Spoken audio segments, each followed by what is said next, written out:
Bonjour Henri Fruneau. Bonjour Salila. Alors c'est vous notre auteur du guide Petit Futé Berlin et vous avez plein de conseils à donner à nos lecteurs, à commencer par les visites et les balades. Alors vous leur proposez quoi? Moi, il y a une visite à Berlin que j'aime beaucoup. C'est le parc du Tiergarten. C'est vraiment en plein milieu de la ville. Et ça a beau être en plein milieu de la ville, j'ai vraiment l'impression que les visiteurs, comme les Berlinois, ils passent pas tant de temps ou se contentent de le traverser. Et c'est un parc que j'aime beaucoup parce qu'il y en a vraiment pour tous les goûts. C'est d'abord un parc, donc il y a des arbres, des allées. On a un peu l'impression d'être en plein milieu d'une forêt, alors qu'on est au beau milieu de la ville. Et c'est aussi un parc qui, d'un point de vue historique, est très important. Sur le côté, il était bordé par le mur. À l'intérieur du parc, on a aussi un mémorial soviétique. On a plein de statues, de lacs partout dans le parc. C'est un parc qui est aussi d'importance politique parce qu'en plein milieu du parc, il y a le château de Bellevue, qui est le siège du président de la République fédérale en Allemagne. Et c'est un parc qui est sympa aussi parce qu'en plein milieu, il y a la colonne de la victoire, la Siegessäule. Et vraiment, on peut monter tout en haut, il y a des escaliers. Et c'est pour moi vraiment l'une des plus belles villes sur tout Berlin. Parce qu'on se retrouve tout en haut, on a le Tiergarten à ses pieds, on est comme au milieu de la forêt et au loin, on devine les différents monuments de la ville. On voit la tour de la télévision d'Alexanderplatz, on voit la porte de Brandebourg, on voit le Reichstag, donc le Parlement allemand. Et on voit vraiment la ville à 360 degrés. C'est pour Mhm. ça que j'aime vraiment beaucoup le Tiergarten. Et quand on se balade là-bas, on peut aussi facilement finir la balade au café am Neuensee. C'est un café qui est juste à côté de l'ambassade d'Espagne, qui est sur le bord d'un lac. Et on a un peu l'impression d'être dans une sorte de petite guinguette. Il y a des grandes tables, on peut se poser boire une bière. Si c'est le soir, il y a des petites loupiottes. Comme c'est sur un lac, on peut louer une barque. C'est vraiment un cadre très chouette et on oublie un peu qu'on est en plein milieu de Berlin. On a un peu l'impression d'être à la campagne, alors Bon, qu'on est en pleine ça, ville. effectivement, ça a l'air d'être un super plan. Et pour aller manger alors, vous leur conseillez quoi à nos lecteurs?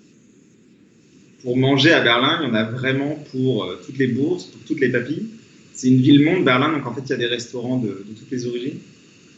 Et il y a des axes à Berlin. Il y a vraiment des rues où on sait qu'on peut y aller et manger. C'est le cas de la Griefestrasse à Kreuzberg, de la Kantstrasse à Charlottenburg. C'est vraiment des axes où il y a des restaurants à gauche, à droite, où on a des restos plutôt chics, des petits boui des restaurants plus tendance.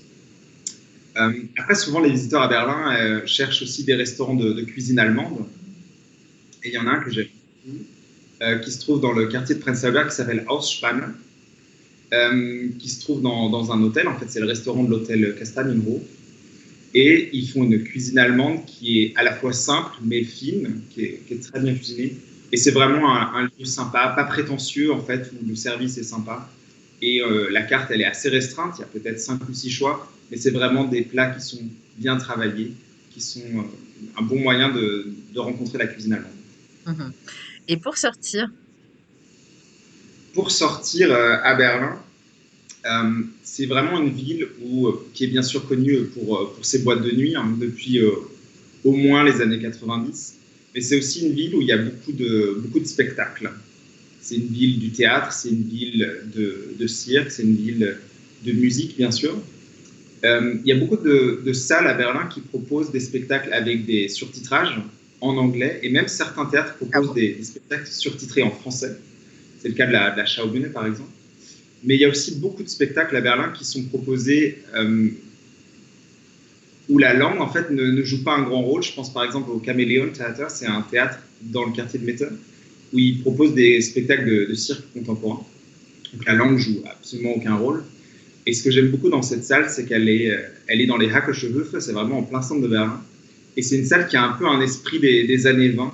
Elle est un petit peu destroy, il y a des vieux rideaux rouges, des vieilles tentures. Et c'est une salle où on peut tout simplement se poser à une table. Alors il y a des tables basses et des tables hautes. Où on peut manger en regardant le spectacle, où les serveurs et les serveuses en fait défilent et viennent déposer. Et la nourriture est très très bonne et les spectacles de grande qualité. C'est une salle que j'aime beaucoup à Berlin. Mhm. Et s'il y avait un meilleur bon plan de tous les bons plans pour vous à Berlin, ce serait quoi? Il y en a beaucoup. Et ça dépend vraiment Faut choisir. de ce qu'on aime. Mais il y a un endroit moi, que j'aime beaucoup et en fait qui plaît aussi bien aux visiteurs à Berlin qu'aux Berlinois eux-mêmes en fait, qui veulent découvrir leur ville. C'est une association qui s'appelle les Berliner Unterwelten. les mondes souterrains et qui propose des visites guidées dans les sous-sols de Berlin. Ah, génial. Et ils ont plusieurs visites thématiques. Alors, je le propose aussi parce qu'ils ont un guide francophone, un guide canadien, québécois, qui est absolument excellent, qui connaît très bien la ville, qui connaît beaucoup de personnes à Berlin et qui propose une visite thématique, notamment sur le mur de Berlin. Donc, on peut visiter les sous-sols de Berlin. Il explique comment certaines personnes de RDA ont essayé de fuir la RDA en construisant des tunnels sous le mur, en prenant les canalisations pour rejoindre Berlin-Ouest. Et donc, c'est absolument fascinant d'être sur les lieux et de voir. Ils ont aussi une balade thématique sur les abris anti-atomiques, parce que Berlin, pendant la guerre froide, était vraiment un haut lieu du conflit. Et donc, on a construit, en fait, des abris anti-aériens, enfin, des abris anti-atomiques, pardon, pour pouvoir protéger la population en cas d'attaque atomique. Et donc, on peut visiter, en fait, des abris ou des stations de métro qu'on aurait transformées en abris en cas d'attaque nucléaire. Et en fait, c'est absolument fascinant parce qu'il n'y a pas eu d'attaque nucléaire à Berlin, on le sait aujourd'hui, mais en fait, on s'était préparé à cette éventualité-là. Et donc, en fait, on visite des lieux en se posant et si, qu'est-ce qui se serait passé s'il y avait une attaque? Est-ce qu'on aurait pu accueillir tout le monde? Non. Comment on l'aurait fait? Voilà ce qui était prévu. Donc, c'est absolument fascinant d'hypothèses donc pour ceux qui s'intéressent à l'histoire, mais aussi à la ville de Berlin, c'est vraiment un must, je dirais, les Berliner Unterwelt. Et comme souvenir, vous recommandez quoi aux touristes? Parce que c'est pas simple, il y a tellement de choses aussi. Il y a plein de choses aussi. Il y a des souvenirs comme les Ampelmann, ces petits bonhommes rouges et verts qu'on trouve partout, en porte-clés, en stickers. Mais moi, j'aime bien, quand j'ai de la visite aussi à Berlin, c'est tout simplement de leur montrer des cartographies de la ville. Alors ça, il y en a plein d'autres, hein. Mais ici, ça, c'est un petit livret, en fait, avec quatre... Vous pouvez le rapprocher de la caméra? Ah oui, d'accord. Voilà. Ah, excellent. En fait, ce sont 4 cartes de la ville du XVIIIe siècle, de la fin du XIXe siècle, des années 30 et d'aujourd'hui. Et moi, je trouve ça absolument fascinant, en fait, de comparer les différentes cartes de la ville, de voir comment la ville a grandi, comment au XVIIIe siècle, c'est la capitale du royaume de Prusse, mais c'est une petite ville très campagnarde, comment on passe à la fondation de l'Empire à une grande capitale avec des grandes avenues.